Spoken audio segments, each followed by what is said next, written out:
Hello, Decide Your Destiny community, and welcome to another podcast episode. Today we've got Janeen Vosper. Janeen Vosper, how are you doing?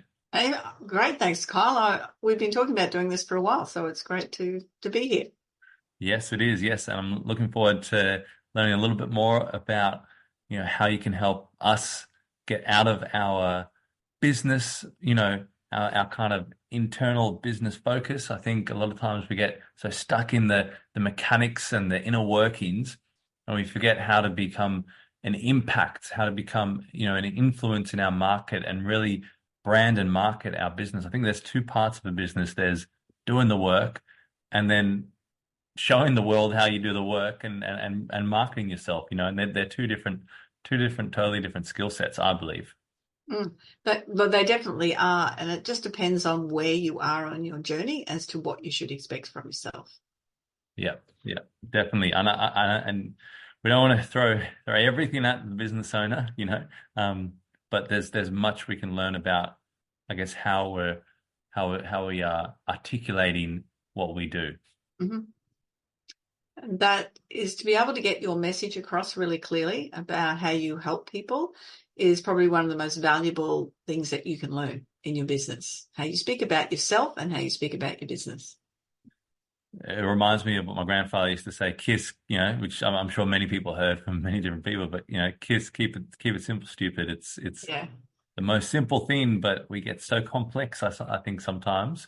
Um, and really it's that kind of, chop wood, carry water, that rinse and repeat work. This is what I do, this is how I do it, this is who I serve. Yeah. Well, I'd love to, learn what is the number one question that you get asked in your business. Well, I think that's a lot got to do with it. That messaging is how do I talk about myself? I have an example. I worked with a banking group today, a community banking group, to help them set up their LinkedIn profiles. Yeah, wow. And just their title of what they did was so intense. We spent so long on it. And then that was even before we got to the headline of how they help people. And most people are very, very focused, particularly if you looked at, say, LinkedIn profiles. They People think it has to be a bit like a resume. I am the founder of Speech Perfect. That who cares? But that's the thing I get asked all the time is how do I talk about myself Mm, without sounding like I'm full of ego? And yeah. how do I explain how I help people rather than what I do, and to be able to get that message really clear. And sometimes when I work with people, we can spend hours digging to get the true essence of that unique selling proposition, the USP, what sets them apart. Mm. Like digging apart the ambiguity, like the confusion or the tongue twisting sort of thoughts that people have got about their business. Is that what you Oh, dig past? yeah, people get too in their head about it. So Mm. there's a couple of things happening. There's a bit of an ego thing can be happening that I need to have these titles because I've worked really hard to earn them, and that's nice, and it can be part of the about section again, worded in a particular way. But it it's not about the ego. It's not about you, and that's what I have to help people get past. It's not I'm a kinesiologist. It is I work with people to understand how their unconscious mind's talking to their conscious body and creating dis-ease. Wow. That's what you'd say instead. Yeah. I understand that more than kinesiologists. Yeah, Yeah. exactly right. And that's the thing is not, and people aren't dumb. You've just got to be able to explain it to a 12-year-old because Mm. everyone's an expert in their own field, and we forget that other people don't understand what we do. So if we can explain it as clearly as we can so that a 12-year-old can understand it, then it's, oh, right. Then you're going to be able to connect with everybody. Yeah. Yeah. And I guess that's the part of it is getting out of our own, is it like it's stepping in the customer's shoes, I guess, working out like, how would, if they were walking in the street, we're all so busy and we've got 100 things hitting us in the face and the news and what should we emotionally care about. And this bombarding my brain and the latest, product that came out. And in all that noise, in all that swarm of just like an ocean full of content, how are you going to break through? And that's often how I think about it. You got to grab their attention, you got to keep their attention, and you got to be able to, hold them there, or just at least keep them intrigued to the point where they can figure out what you do and how you might help them or someone they know. And that's the point. How do you help me? Why do I care about your title? But I just care about what you can do for me. And the salespeople say the best radio station in town is WIFM. So what's in it for me? And it's part of human nature. Do I go to the movies? Is it worthwhile? Is it too busy? Is it a movie I really want to see? Is it convenient on the night? What's in it for me? Am I going to buy that dress? You may not buy that dress, Kyle, but are you going to buy that dress? Then am I prepared to exchange that much work for that amount of for that dress? Well, yes. Have I got the so they're always constantly going, is it worth it? And that's what you've got to get past, because especially a lot of the times, if anyone starts to read or hear a sales pitch, they put up a negative, a no wall already. And as you said, you've got to get through all that clutter, and then you've got to get past that no wall. So you really have to be on target with the words you're using, rather than, and it's got to connect. And people get very concerned about being too specific, because they might miss people, but what ends up happening is they miss everybody because they're not specific enough. Because they're so vague. Would you say it's similar? Are there parts of life that it's similar to, when you're articulating what you do and your brand, and is it similar to dating? Is it similar to, courtship? Is it kind of that turn on, turn off sort of thing, where you got to turn someone on, and, you'll every man and woman's probably made blunders in a dating situation, because you got those nerves, I've heard that analogy many times over the years.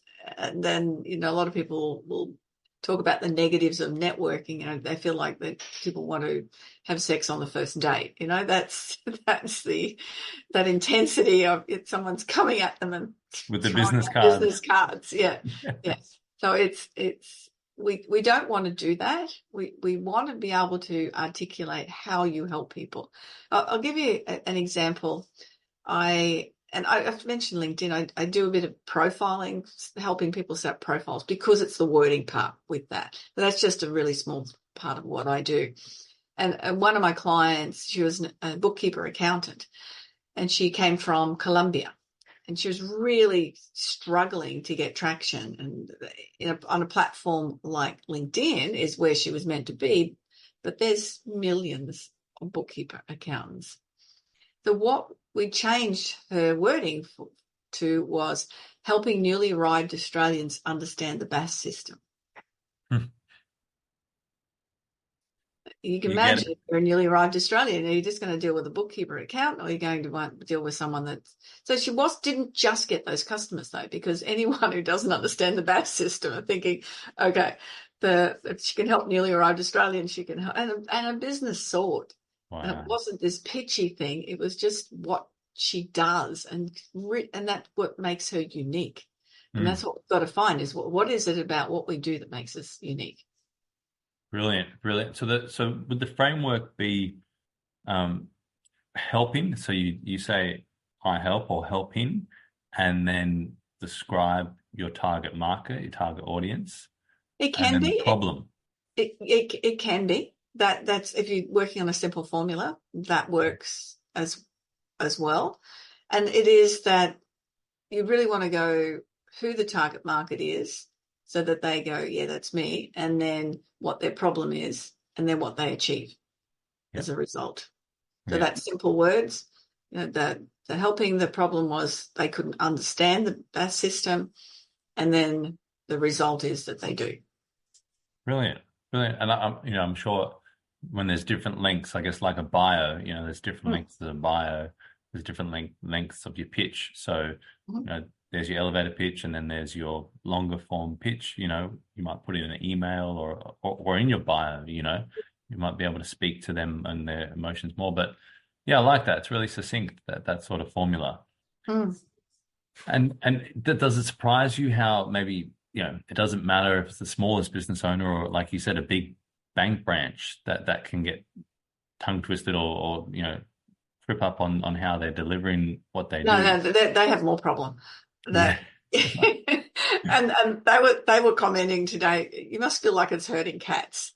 It was so much distraction because they weren't. It's not what they do in the everyday world. And it was Yeah. something very different. And I was getting questions thrown at me Yeah. before we got to that section to work on, and it Yeah. was okay. Don't go get there yet.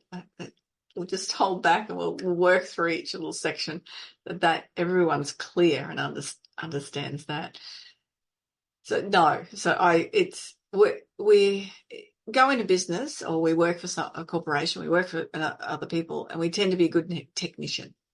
Hmm. And a lot of people who go into business are good technicians. Yeah. They've worked as an accountant for someone else, we'll pick on accountants, then they'll go, well, I'll go out into my own business. I'm good at this. And they're a good technician. It doesn't mean they're good at marketing. It doesn't mean they're good at sales. It doesn't mean they're good at networking. Some might be. And I talk about accountants. I know some that certainly are, but I know a lot of others that's not their forte. But then you have to realize, then if I want to build my business, I either have to get good at it or I have to get someone who is good at it to help me. Hmm. And is it, I guess, what's something that you kind of learned along the way of helping people that you didn't know going into what you were doing? What is it that it was more in terms of the mindset? People had to get clear on what they were serving, the mindset, or did they have to get more in a service sort of mindset, or they had to build more confidence? Like, was there a personal growth element that they had to do to be able to articulate them more clearly? What's something, I guess, that you, All of the above, yeah, Kyle. yeah, It's trusting that, first of all, we're going to target maybe someone specific, like that example I gave, trusting that if I'm not going to miss out on business if I just do that. That's a really big step for people yeah, to go okay. And I'm into niching. It doesn't have to be a narrow niche. Depending on what your industry is as to how you niche it. Some industries, yes, you can go inch wide, a mile deep, and others you may need to have it broader because of what you do and who you serve. But what you have to do is get that message clear to that niche or to that particular market. So getting over that fear of, if I don't tell everybody that I'm a doctor's a really good example. If we're not sure about what's happening to us, we'll head off to the GP because they got a little bit of knowledge on a lot of topics. But if they don't know what's going on, they'll send you to a specialist. Now, if you're paying for your GP, you might be paying about $90 to go for a visit. But if you go to a specialist, you're paying about $300 to go to visit a specialist. yeah, And you have an expectation that they're good at what they do. So, and so if you're going to a heart specialist, there's heart specialists that work on the plumbing and there's others that work on the electrical system. So yeah, you really need to make sure that you're getting the right person who's going to be helping you with the right part of your heart.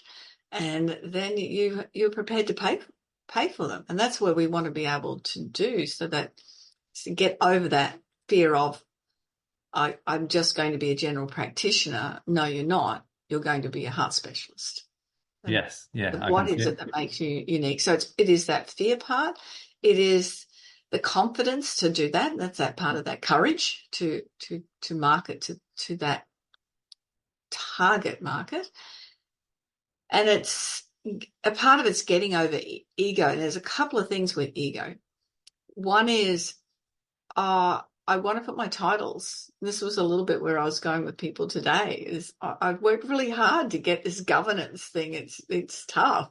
I said, well, we'll put it in the about section. We don't need it. Nobody cares. Like nobody cares what titles you have until Mm. They start going until you get their attention, and then they'll go and look for, what makes you the expert. And it's also the ego of, and this is where when I'm teaching sales, or people will say, I don't want to do that because I don't want to bother people. I don't want to feel like I'm pushy. I can't follow up because, people will think I'm annoying them. And there's a lot of the word I in all of those statements. Yeah. And I really, when I work with Interesting. people, it's very much about get over that. What you're doing is you're serving people. Yeah. That's what you're there for. And if I've got the products I have, and because I haven't been prepared to let people know, and they go to someone else that's not as good as me, excuse me, that's all on my shoulders. Yes. And that's And the mindset of ego that you have to get over in your business. Why would you let someone go that's not as good a massage therapist as you are, or kinesiologist or accountant, just because I don't want to be pushy. So I guess the big things are, getting rid of that mindset of ego, is really looking from a service mindset or a service point of view. How am I serving? Mm-hmm. Watch out for the I's. How many times am I saying I, what I want? Mm-hmm. It's about what they want. What Mm-hmm. would be the key things that the person investing in your service, the person buying from you, the customer, what are they looking at? They're looking at, like, because when you mentioned specialists, what I thought instantly, I'm like, yeah, you go to specialists because you don't want to waste time. You could go to 5 GPs and spend 5 times the amount of time to locate one issue, or if you know exactly what you've got, you go to the specialist, and then it takes like a quarter of the amount of time. Yeah, I actually haven't thought of it like that, but that is exactly right. It is that, and this is where I see people wasting money on getting, if they look, particularly looking for coaches, or you can do it with products as well. But I see this all the time, that it's one of the biggest issues I have with just have a conversation with me. If I'm not right, I'm going to put you onto somebody who is right. That's all I ask people to do, that I build connections with, because I know people, and I know who can do something well for you or who can't. I've got a client at the moment that's looking for somebody who can set up a shop on Instagram for her. And I've gone through my list of people who I would recommend. Now, I know there's other people out there that might be able to help, but I wouldn't recommend them. And I don't, again, your reputation is at stake. So, yeah, it's the opposite. You've got to get the right coach or the right person to be able to do the task. But as you're saying, that's a specialist, and making sure that you find the right person. And I had someone interviewed me the other day to be their coach. So they did the whole interview thing, and it was really interesting. I was very impressed. Yeah. What were some of the questions they asked? More to do with how they would connect with me and how we would work together, and my style of coaching, Oh, cool. and Yeah. how I would expect them to get results also. Yeah. So my style of coaching is quite direct. I do, because I'm a trainer as well, and training and coaching are two different things, but I still put my training hat on in coaching because people want to get information, and I don't do relationship training and that type of thing, where it's a coaching, where it's a different space. So people really want to get results, and that I like working with people who will, I suppose the easiest way is to do their homework. They are committed to getting those results. Yeah. You don't want to drag people. You want No, them to meet you. Yeah. correct. Yeah.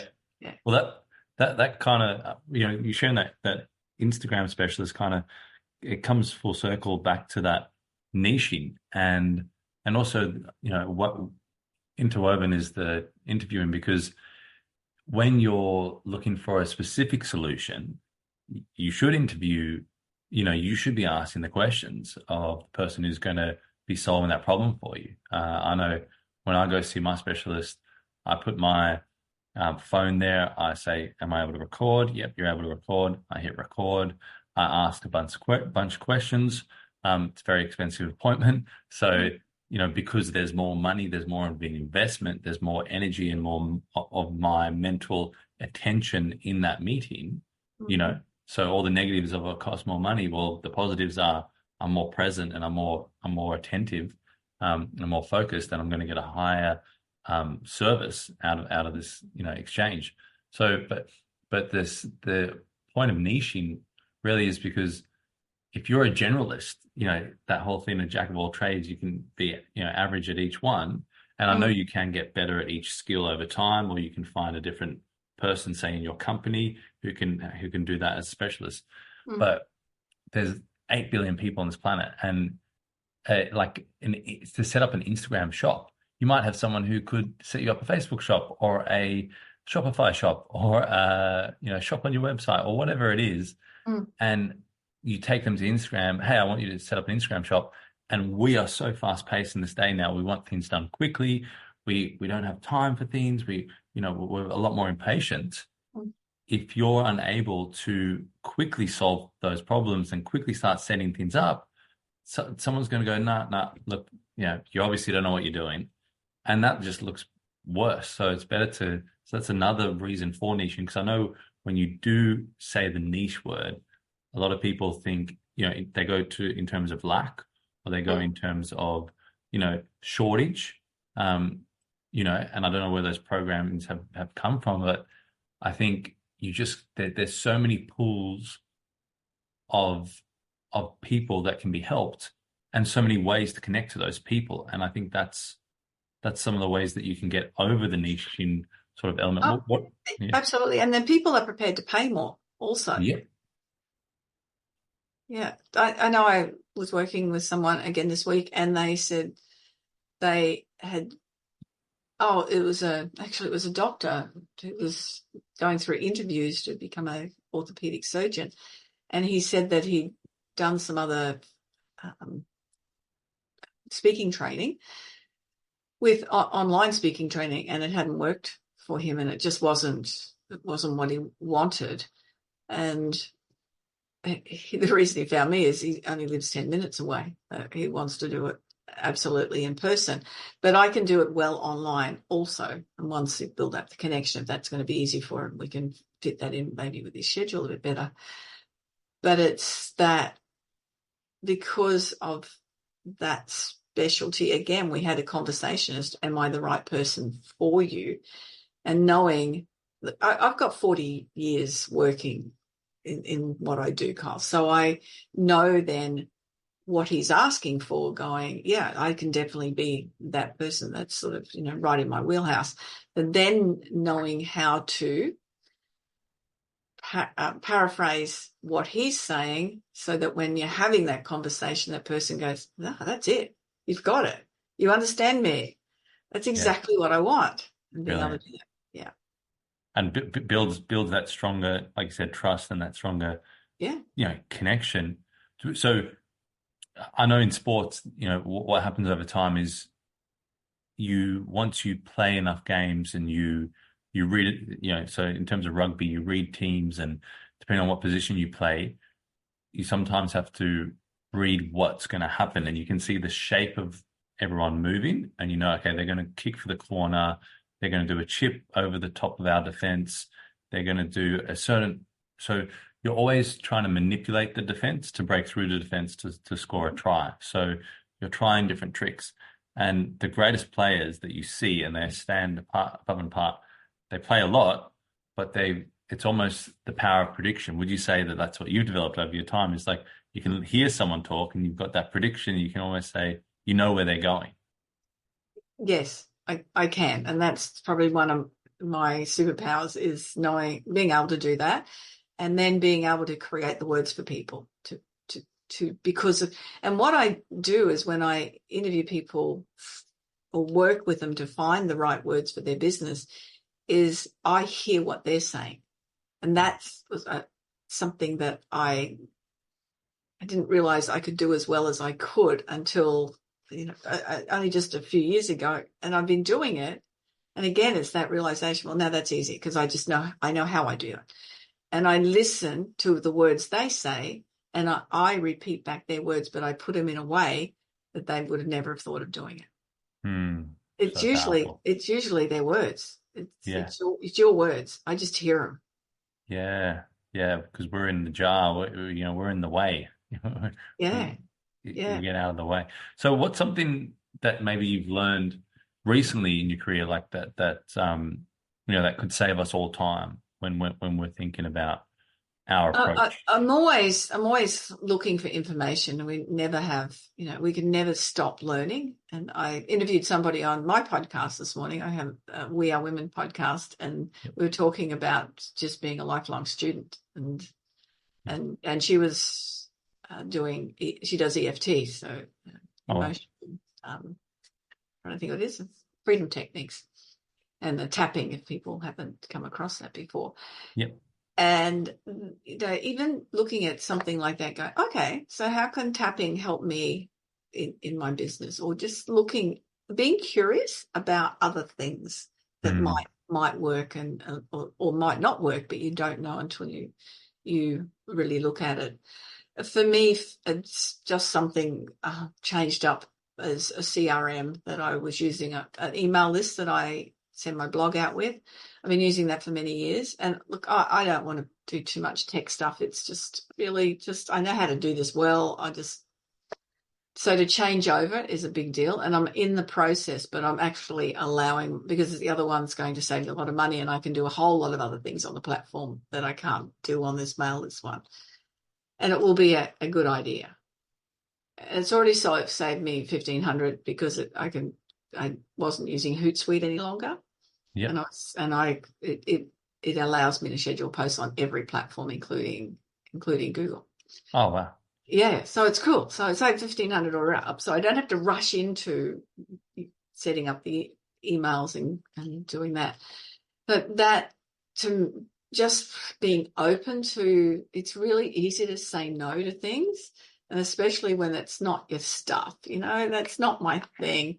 But I realized if I wanted to save more time, because this has got other layers within the automatic responders that I don't have to respond myself, and a whole lot of other things to it, that when I understand it and know it, it's going to save me time, and it's going to save me money and a whole lot of headache, I imagine. But I've got to focus and learn it.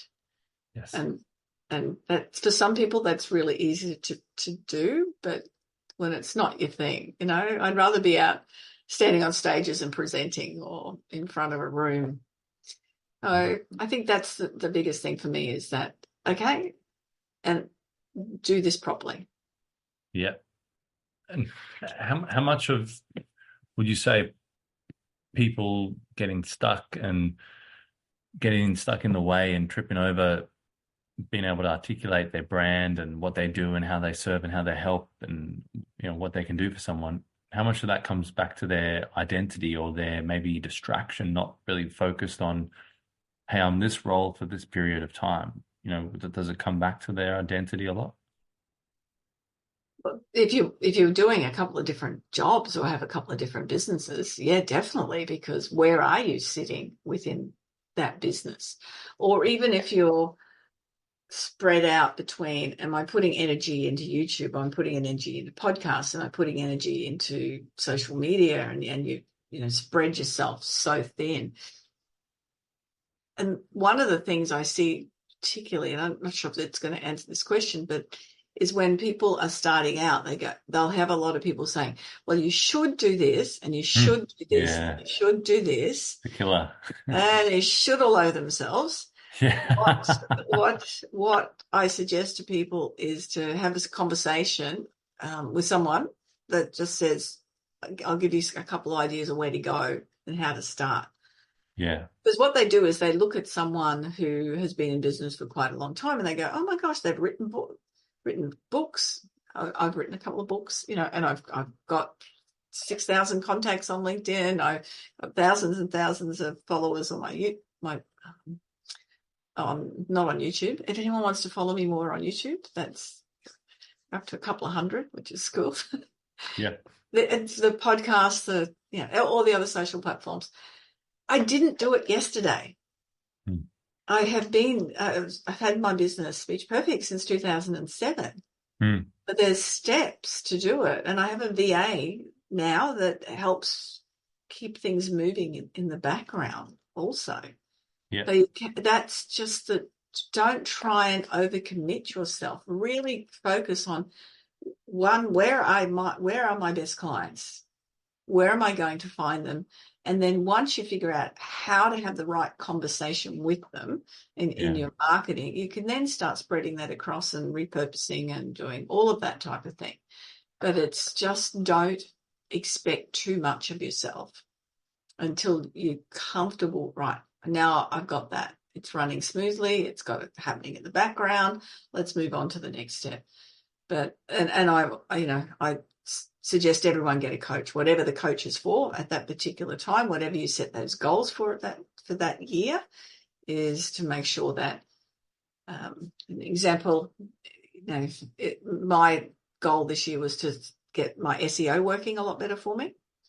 And so I figure out what don't I know, and I knew a fair bit of it. I do all my own blogging on the back of my website, and I can change things enough to make a mess of it, and then I get someone in to fix it.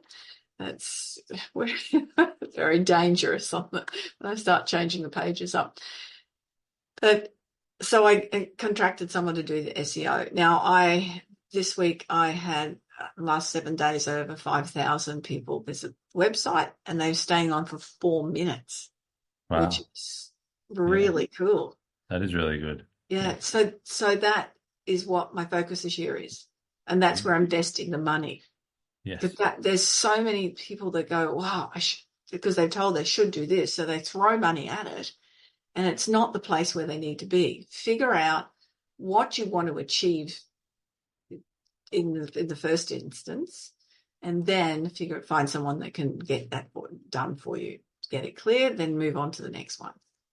Yeah, 100%. And Janeen, I'd love to finish on the question which I ask all our guests, an important question. What does deciding your destiny mean to you?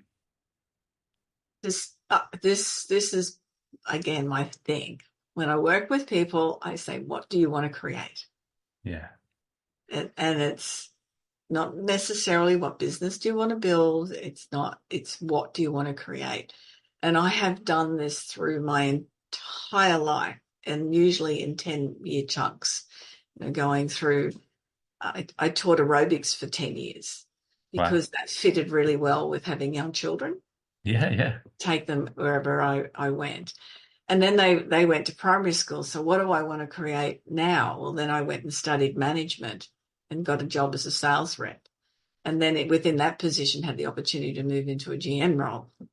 So I was in that for 20 years. But then what do I want to create? So while I was doing that, I started Speech Perfect. So it's sort of, and that's another thing. If you've got a job and you want your own business, use your job to invest to set up your business, because you need that for the first 3 years. You need to have not a lot of expenses. You've already paid for them while you've got a job. So that's the next phase, is what do I want to create? And that's the business part of it. And then now, what do I want to create? I want most of it to be automated, or I still want to work with people, but how can I do that? So it's, for me, I have a lifestyle business now. My husband's retired, and we have a caravan and a new, bigger, better caravan on the way. We've been doing long trips as well, and I'd fit in what I do around it. But that hasn't just happened. No. It's been all the way. What fits into this lifestyle? The next phase of my life. Okay.